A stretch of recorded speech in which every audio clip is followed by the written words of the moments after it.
napag-usapan natin ang patungkol sa may laban nitong sila Dagruel at Veldora, kung saan pareha silang lightning user, kaya hindi nila ito pwedeng gamitin sa isa't isa. Pero bago natin simulan itong video na ito, ay i-roll muna natin ang intro.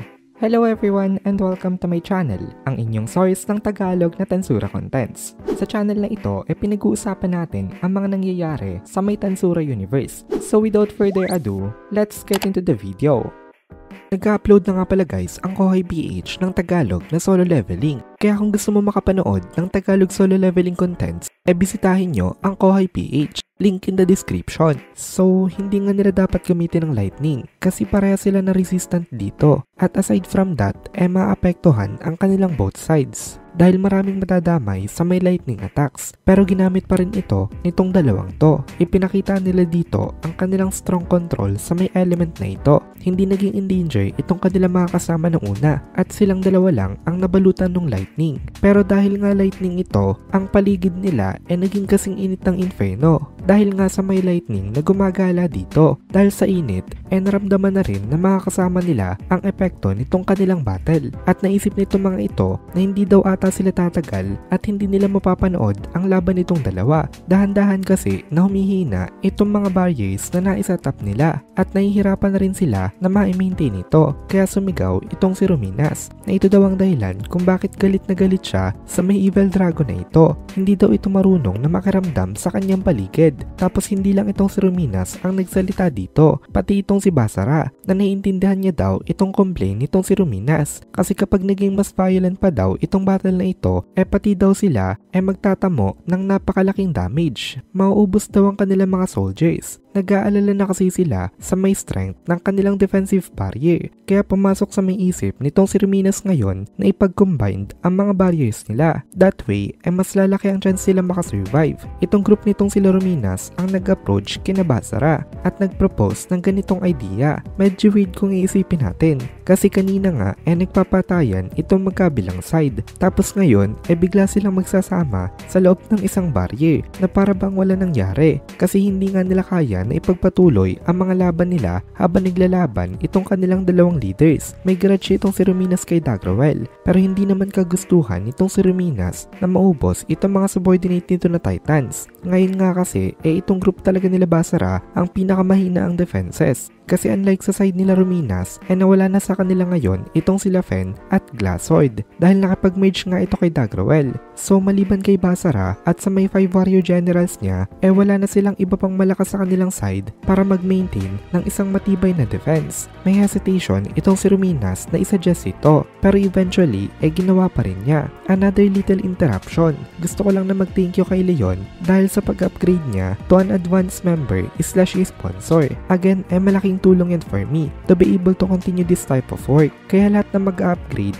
bibigyan ko ng shoutout. Pag dumami ang advanced members mas dadami din ang mga uploads natin. Balik tayo sa may kwento. Nagsalita itong si Ruminas kay Basara na itong si Basara daw brave enough para talunin itong sila Luis at Gunter. Kaya meron daw siyang proposal dito. Narinig nitong si Basara itong boses na ito at nag-reply naman siya na nakikinig daw siya. Ano daw ang gustong sabihin nitong blood-sucking na Demon Queen. Sabi naman ni Ruminas makikooperate daw ito sa kanya. Nagulat dito itong si Basara pero pinaliwanag nga nitong si Ruminas kung bakit. Sabi nitong si Ruminas kailangan daw nilang i-combine ang kanilang mga defensive barriers. Magtutulong daw silang dalawang side. Tapos ipapa-reinforce daw nila kay Sheon itong barrier na ito. Sabi nitong si Basara naiintindihan niya daw. Napaisip ng malala itong si Basara dito kasi nga wala na ring chance na makasurvive itong sila Basara kapag hindi sila nakapag-combined. At naiisip niya kung bakit daw kaya ang buti ng loob ngayon nitong Demon Lord na ito at hindi nito i-take advantage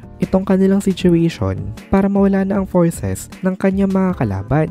Alam nitong si Basara ngayon na sa natitira nilang forces wala silang palag sa mga natitirang forces sa may side nitong sila Ruminas. Kaya sabi ni Basara tatanggapin daw nila itong offer na ito at wala nagreklamo na kahit na isa sa mga Titans sa naging desisyon nitong si Basara ngayon. Actually nag-rejoice pa nga sila kasi nagkaroon sila ng chance na mabuhay at dahil nga doon nakasurvive silang lahat. Ngayon balik naman tayo sa nangyayaring battle nitong sila Dagruel. Matagal na nagtatapat itong dalawa. Maraming taon na. Kilala na nila ang nature ng bawat isa. Pero tandaan natin na those times yung isang Dagrawel lang ang tinatapatan nitong si Veldora. Pero ngayon iba na nga dahil Trinity na itong si Dagrawel. Kaya in theory dapat ay mas lamang talaga itong si Dagrawel dito. Sabi pa nga nitong si Dagrawel kung iisipin niya daw ito daw pala ang first time na ginamit niya kay Veldora itong powers niya na ganito. Sabi naman itong si Veldora sa kanya hindi na daw siya katulad ng dati. Kaya maganda rin daw itong si Dagrawel sa kanya. Kung iisipin nga natin match itong sila Dagrawel at Veldora dati. Tapos ngayon nakipag-combine pa itong si Dagrawel kay Fen, which is apparently ay mas malakas pa sa kanya. On top of that meron pa silang skill nitong si Glassoid na isang top-notch na swordsman. So kung dating Veldora itong tatapat dito parang 2 at kalahati na Dagrawel itong kalaban niya ngayon kasi nasa Trinity form nga itong si Dagrawel. Ito na lang daw uli ang pagkakataon na ginamit ni Dagrawel itong form na ito simula nung natalo siya nitong si Feldanava. Hindi niya ito nagamit sa mga nakaraan na battles kasi nakasild nga itong si Fen at kakakawala lang nito ngayon. Kaya para silang dalawang pinagpatong na True Dragons laban sa isang actual na True Dragon talaga. At dito na muna natin tatapusin itong video na ito. Kung nagugustuhan mo itong mga videos natin ay please consider joining the membership para mapanood mo na agad ang mga kasunod na part dahil palaging advance ang ating mga members. Also, ay please consider leaving a like at mag-comment ka na din para ma-boost naman tayo ng algorithm.